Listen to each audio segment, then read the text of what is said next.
Merry Christmas, everyone. This week I've got 6 fragrances that I think are perfect for the holidays. Stay tuned.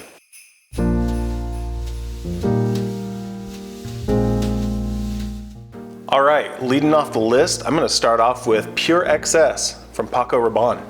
When I first started putting this together, I kind of was like thinking maybe I'll do a woodsy sort of theme here, and I think a lot of these are. But then I kind of abandoned it because I found some others that I'd rather feature. So I am leading off with this one. I don't think I've talked about it on the channel before, but this is a really interesting one. I picked this up a few months ago and I like it. I think that it's a really good woodsy type fragrance. I think I've heard people describe this as a float of some sort. I think a Dr. Pepper float, which I think is pretty apt. It's sweet, but it is very woodsy. And this has, for me, the same thing that a lot of Azzaro fragrances have. They kind of have that pencil shaving sort of woodsy, that signature DNA I think that a lot of their men's fragrances modern day have, which is that, I think it's ISO E Super that gives it a sort of pencil shavings underpinning to it. And that's here. But on top of that, you've got this sweet, creamy, dark fruits, kind of. I think that's where people kind of get the impression of Dr. Pepper, which I think is a pretty good description for it. I will say I think this one is better in the air than it is up close. So like all Pappajohn fragrances that I've experienced, they're really big about the sillage. It's more about the fragrance in the air than it is up close. So if you spray this one, I would recommend, don't go too heavy. We're talking about indoors here, probably for the holidays. You don't want to choke out your family. But that being said, this is a pretty nice, soft, woodsy fragrance. It's very enjoyable. So if you haven't checked it out, give Pure XS a look. Okay, next up, I have a bit of a polarizing option, but it's a polarizing option that I love, and that is Gucci Guilty Absolute. Now, some of you might be saying, hey, isn't that discontinued? Yes, it is discontinued, but from what I can tell, you can still readily pick this up. And I wouldn't recommend, I mean, I don't know, this is a tough one because at this point, you kind of have to blind buy it if you haven't smelled it. I love this one, but it is weird. And I think people, when they smell it, will think it smells a little bit odd. It has this thing that people describe as kind of bandagey sort of smell. You know, like the kind of cloth round bandages that you get, not Band-Aid where they're like the plastic, but the ones that are like kind of like a faux leather almost. These smell, or it smells a little bit like this. However, I think that sells it too short. It just kind of has that there's an element of that, but then there's this like really interesting cypress going on underneath it. For me, cypress can be a difficult note sometimes. It comes across as a little bit screechy, but not in this. So this has that kind of bandage opening, but then once it dries down a little bit, you get a little bit more smooth, woodsy thing going on. And I really enjoy this. It's also a monster, so this will last a really long time. It's an all-day sort of fragrance. As you would expect with a lot of woodsy type fragrances, they're going to stick to your skin pretty effectively. So this one I would also say is probably a little bit more mature. I think if you're in your 20s, you may not find this as appealing. I kind of used to not really think of fragrances in those terms of like, age, because I think it's more about attitude. And I think that's still true. However, I think when it comes to what appeals to a younger demographic, this may not hit that. That being said, I think it's a super interesting fragrance. Credit to Gucci for doing something this unique in the designer space. And I think you should pick up a bottle. I think it's worth owning, if for no other reason than to have as a reference, because it is kind of a unique fragrance. It's doing something that no one else is really doing. Okay, next up, I have a fragrance that is technically for women, but it absolutely is also for men. And the reason why is because it's a clone of Tom Ford's Noir de Noir, and that's Club de Nuit Intense from Armaf. Now, I know this one is marketed as for women. However, the fragrance it's cloning I think is solidly unisex, as I think is this. And this was one of my first pickups that I actually got in my modern collection, and I love it just as much today. This is such an interesting patchouli fragrance. If you want to understand one of the facets of patchouli, how it can come across as like a dark chocolatey cake, this fragrance does that. It's rich, spicy, it's deep, it's got depth. Credit to Armoff. I mean, I know people give the Club de Nuit Intense line garbage. I really like them a lot. And I really like this one especially. This might be my favorite from the line. I do love the limited edition because that smells like a good version of Creed Aventus, but this is just such an inviting fragrance. And if you like patchouli, then you might find that you like this quite a bit too. You know, when I'm smelling this, I spend a lot of time I've been spending a lot of time with patchouli fragrances recently just to kind of learn more about the note itself. And I've noticed that I feel like there's kind of a paint thinner aspect to it, or maybe just a paint sort of aspect to it. But it smells really good. It smells really, really good. So think of this as like a chocolate cake, industrial chocolate cake maybe is a good way to describe it. I do think it's very warm though, and I do think it's very inviting. This one's also like 29 bucks or something like that. I think you can get this for under $30, which is insane, because this does not smell like a cheap fragrance. It is an excellent fragrance. So if you have not smelled Club de Nuit Intense for Women by Armoff, get your hands on it. It is so worth it.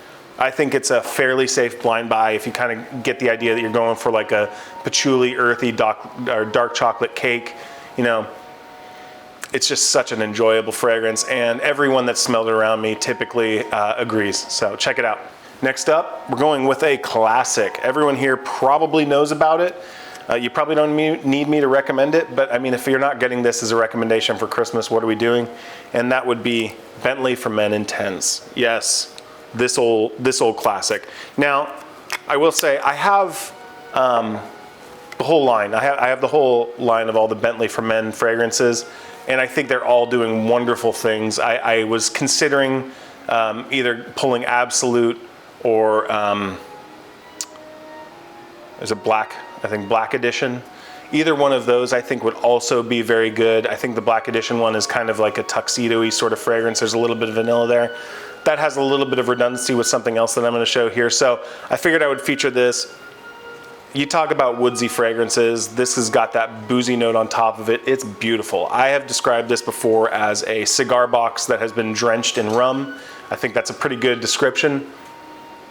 And again, this is also one of those ones that is very inexpensive. It's very attainable. I think you can get this for under $50.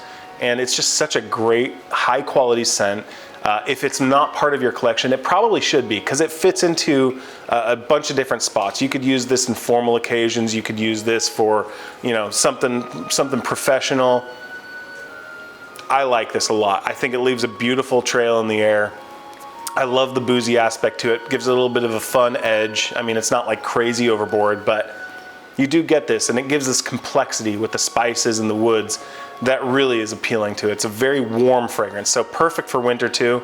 I think if you want, you could get away with this like in early spring, but definitely for the fall and winter, this is such a great fragrance. I know everyone has already talked about it, but there's a reason for it. There's a reason why people keep coming back to it. So if you haven't checked it out, it's probably worth looking into. Okay, another recent pickup of mine. I say recent, but I picked it up I think within the last 6 months, is Maison Alhambra's Kismet for Men. This is one that, very interestingly, the first time I smelled it, I was like, huh, and I just kind of shrugged my shoulders. And then I came back to it a few weeks later and I smelled it again and I was like, oh, okay, it's kind of grabbing me more. And every time I smell it, I have that exact same experience where every time I just want to get more and more of it. This is maybe one of the more addictive fragrances. I think out of this list, this is probably the fragrance that is the most addictive in terms of you just want to keep getting smells. It has like the other ones, a lot of them, it has the woodsy element, but on top of it, it's got this spiced vanilla. So very soft, very warm. This is a great, I think I wore this, or I was considering, I think I actually did wear this to my brother-in-law's wedding. I can't remember. It was either this or something else, but this is very high contender because I think this is a great event fragrance. Comes across very mature, but it doesn't mean that a young person couldn't wear it. I think this is just kind of an additional level. If you're at a fancy event and you're conveying maturity, I think this is just kind of reinforcement for it. No fragrance is ever going to make you more mature, but I think this is one where if you rise to the occasion, it will just be kind of a supporting factor. So on top of that though, it is one of those ones where when people get smells, they'll just want to kind of hang around. Probably, like if I was getting this smell, I would be hanging around. It just is so good. Credit to Maison Alhambra and Lattafa though too, because their fragrances for clones, man, they're such high quality and their prices are so aggressive. It's hard not to just credit them. Also, the presentation, it's a nice bottle that this comes in. I really like it a lot. It's got a cool design here on the sides and real nice heavy. Comes in a great box, but all that is secondary to the juice, which in this case is pretty outstanding. And again, this is also one that is fairly inexpensive, so easy to pick up. Great addition to your collection if you don't already have it. It's worth smelling. Check it out. And finally, what I've got here is something that many consider to be one of the king fragrances, and that's Lalique's Encre Noir à l'Extrême. Now, I've got another video where I kind of go through all three of these fragrances, and I think they all have their own interesting facets that make them worthwhile. I think they're all, since you can get them all for around $20, I think it's an easy suggestion to pick them up, because even if it's something that you don't like, I think it's really interesting. If you like fragrance, if this is a hobby of yours and you've got the surplus money to be able to invest in stuff like this, I think these fragrances in particular are a great way to explore the note of vetiver. I have a video exploring that, but in particular, this one is the vetiver, but it's got all this like smoky stuff on top of it. It's got a bunch of incense, so it's a much darker version. The original Encre Noir black ink comes across as a very clean vetiver to me. The Sport adds that grapefruit note, which makes it a little bit more fresh, and then this adds incense on top of it, and that just brings the whole thing to this kind of dark core. And I feel like the bottle itself fits, kind of gives you the idea. You get this this black on the bottom, but you see the juice in the middle there, and it's really kind of a nice ambery color. And also, I think people have said it before, but the bottle is deceptively good. You don't know until you pick it up. This feels like such a nice bottle. And Lalique, if you don't know, that's their main business, is making glassware. So it's fitting that their bottles are so nice, but this is a great one.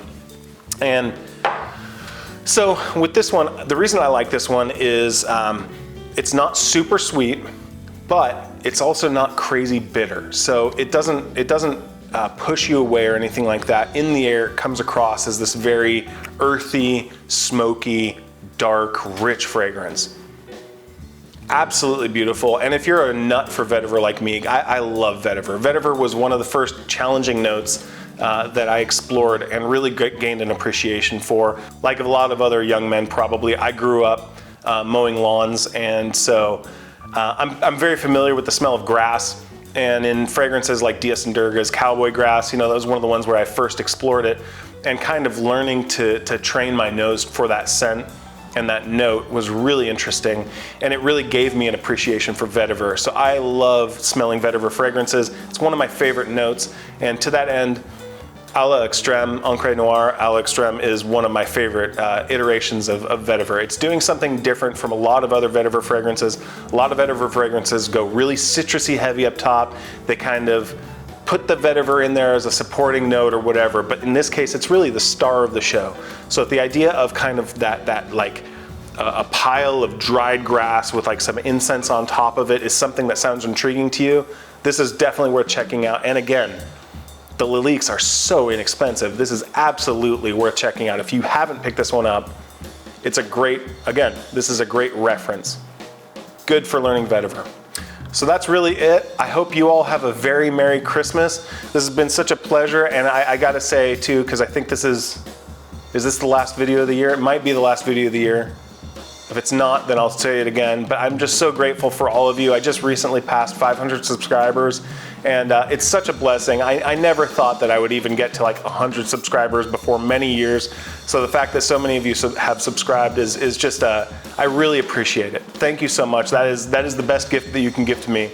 I think I mentioned this on my community page on my channel, but in honor of crossing that threshold, I am gonna be doing a giveaway sometime here in the new year, and like early, like January, February. I'm hoping to do this giveaway. I just need to get the sense that I'm going to do. There will be more information to come on that in the future. But in the meantime, I hope that you have a wonderful Christmas. I hope you are with friends and or family. Thank you so much, and I'll see you again soon.